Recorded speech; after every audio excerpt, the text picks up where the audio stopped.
I wanted to know, is there any demand for industrial pharmacist also in Australia? If it is there, what is the pathway, sir? Yes, तो Australia की list में 4 occupation आते हैं pharmacy की। एक है industrial pharmacist, एक है रिटेल फार्मासिस्ट, एक है हॉस्पिटल फार्मासिस्ट और एक है फार्मेसी टेक्नीशियन। ओके, सो फार्मेसी टेक्नीशियन मीन्स अगर आपने डिप्लोमा किया है या आपने बी फार्म किया है and if you have at least minimum 1 year working experience as a technician, you can apply for that. और सिमिलरली फॉर इंडस्ट्री में अगर आपने बी फार्म या फार्म डी या एम फार्म किया हुआ है and it have at least minimum 1 year working experience, specially in manufacturing side they देखते हैं, बट F&D भी बड़ी रिलीवेंट है तो शायद वो उसमें भी कंसिडर कर लेगा, यू नो। तो directly you can apply, you just need to pass this English occupation test like PT, IELTS, if you can clear, then you can try. There is no license requirement. No licence requirement. Industry में job करने के लिए कोई licence India में भी नहीं चाहिए, right? India में लाइसेंस चाहिए क्या? इंडिया में BSc वाले जॉब करते हैं इंडस्ट्री में because there no licence required, right? तो लाइसेंस रिक्वायरमेंट होता है to practise, to work in hospital, to work in retail pharmacy. तो इंडस्ट्री में कोई लाइसेंस नहीं चाहिए, कोई लाइसेंस एग्जाम नहीं देना पड़ेगा आपको। You just only need to pass English test. Demand is Demand is not high. I mean, demand is very low. I can say because आप सिंपल समझो, जो सिप्ला कंपनी है, इंडियन कंपनी है, right? They are working in Australia as well. Cipla या GSK या जितनी बड़ी company है सारे वहाँ भी वर्क करते हैं। तो व्हाट टू डू? इंडिया में भी क्या हो रहा है? आपने सुना होगा India is a pharmacy of the world. They are doing manufacturing in India and they are exporting to other country because of the cost is very very low. तो सिप्ला यहाँ मैन्युफैक्चरिंग करेगा और यहाँ वहाँ जाके सिर्फ सेल करेगा ऑस्ट्रेलिया में। तो मैन्युफैक्चरिंग प्लांट्स इतने नहीं हैं, बट स्टिल बहुत सारे लोग जाते हैं वहाँ पर इंडस्ट्रियल फार्मासिस्ट को। अगर आपको जॉब नहीं मिलता है कभी इन फ्यूचर में, if you want to become registered pharmacist, then any time you can write this OPRA exam. Thank you, sir. Thank you. If I want to work as a pharmacist in Canada, will they consider my experiences for a preclinical trials? अरे कैसे बच्चों वाली बात कर रहे हैं यार? This is not experience of pharmacist. Are you working as a pharmacist? What is your job basically? Sir, associate scientist. क्या करते हैं? सिंपल होता है answer words. Main jump clinical trials में क्या होता है? When I did my PhD, मेरा पहला जॉब था क्लिनिकल ट्रायल कोऑर्डिनेटर। मुझे लगा यार क्लिनिकल ट्रायल करने को मिलेगा मेरे को, बहुत अच्छा। मैं जब वहाँ पे गिरा, ओनली डेटा एंट्री जॉब था। पेशेंट का वेट कितना है, उसका BP कितना है, वो वहाँ पर भर रहा हूँ मैं सिस्टम में बैठा हूँ। बोला यार क्या जॉब कर रहा हूँ मैं PhD करने के बाद, नो। तो this is something like same for you, no. तो क्लिनिकल ट्रायल्स बाहर से बहुत ही वो लगता है यार मैं ये करता हूँ, जनरली वहाँ पर सारा काम डॉक्टर को ही करना होता है। बाकी जितने भी लोग they are assisting basically, biostatistician है या फार्मासिस्ट है या एंड सो ऑन। तो जनरली ये एक्सपीरियंस काउंट नहीं करेगा। They need practising experience. आप किसी हॉस्पिटल में जॉब करते हैं या किसी रिटेल फार्मेसी में जॉब करें, वो ही एक्सपीरियंस काउंट होगा, बाकी सारे एक्सपीरियंस काउंट नहीं करता है।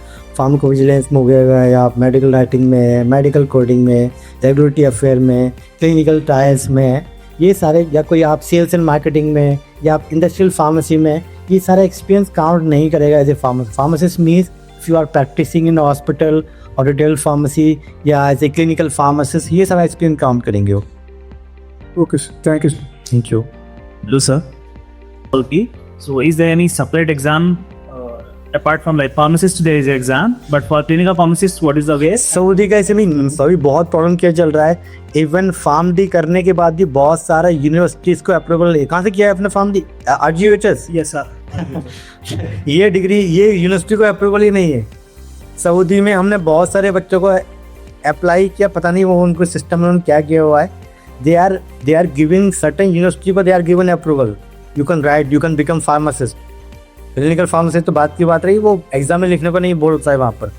They are saying you can become a technician basically. Even we write lot of email to them with one of the top university, government university है ना, but they are not replying, पता नहीं वो system में क्या है। बहुत सारे बच्चे यहाँ से आते हैं हमारे कर्नाटका से, जो RGUHS से करते हैं, फार्म डी उनका डिग्री वो एक्सेप्ट नहीं कर रहा है ना। So in general, if you want to become a clinical pharmacist, there is no separate exam as of now in Saudi.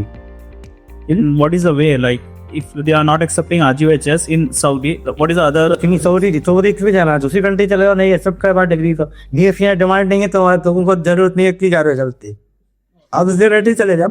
Saudi is not तक यू नो कि मेरे को जाना है वहीं पर, और आपको फैमिली वहाँ रहती है, कुछ ऐसा कुछ है तो obviously you can you know, अब वो कंट्री तुम्हारी डिग्री एक्सेप्ट नहीं कर रहा है तो you can become only technician only. वो क्या बोलता है जनरली सऊदीया में, आप डेटा फ्लो के टाइम पे you can become a technician. तो मैं तो बच्चों को बोलता हूँ यार आप मत जाओ, आप ओमान चले जाओ, आप दुबई चले जाओ, आप कतर चले जाओ, कुवैत चले जाओ, क्यों जा रहे हो वहाँ पर है ना। और किसी का कोई पर्सनल चीज़ें हैं तो दैट से सेपरेट के, बहुत सारी गर्ल्स आती है सर मेरे हस्बैंड वहाँ रहते हैं, obviously I can not do anything you, अगर हस्बैंड वहाँ पे है then you can become a technician, भाई आप टेक्नीशियन भी चले जाओ वहाँ पर। So I have to write the license exam in the Nepal, to apply for the Australia, or to write the APC exam?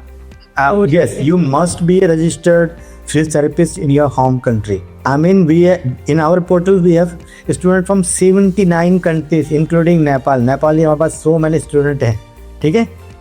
So we provide coaching. This is the online coaching, right, for everyone. Whether you are from Nepal, you are from India, or any other country, you can access. Thank you. Sir, good afternoon. Good afternoon. My wife, she has around 8 years of experience, whereas the first 3 years she has worked as a pharmacist in few hospitals, and post that the next 5 years she has worked as a medical coordinator. तो क्या होता है experience में they will see last 5 years. For example इनकी wife 3 साल जो job किया as a pharmacist, but last के 5 साल या 4 साल वो जॉब कर रहे हैं एज ए कोडर, तो जो प्रीवियस एक्सपीरियंस था वो काउंट ही नहीं करेगा वो।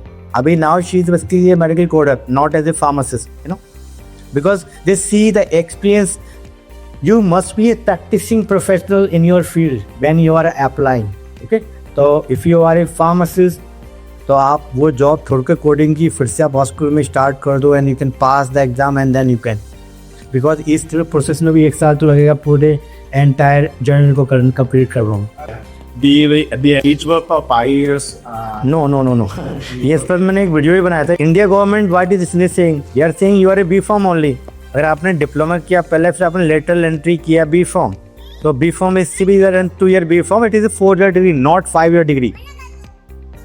So we can't go to European countries. No you can not, this is your degree is B pharm. जो आपको फाइनल डिग्री मिलेगा वो बी फॉर्म को ही मिलेगा, और B pharm is 4 year degree in India. तो आपका अपना कंट्री बोल रहा है 4 year का डिग्री है आपका, तो यूरोप वाला क्यों बोलेगा 5 year का डिग्री है, right? They will not consider diploma. No ऐसा तो फिर किसी ने B pharm plus M pharm किया वो बोलेगा मेरा 6 year का डिग्री हो गया, मेरे को भी कंसिडर कर लो भाई। या किसी ने B pharm plus pharm D किया 3 year का, बोलेगा मेरा 7 year का डिग्री है, मेरे को भी कंसिडर करो। But they are not looking that, you know, because these are 2 different degrees, 2 different college से आप कर रहे हो। They need 5 year continuous programme जिसमें एटलीस्ट 4 year स्टडी हो, 1 year का इंटर्नशिप हो, ऐसा प्रोग्राम वो लोग ढूंढते हैं, ठीक है।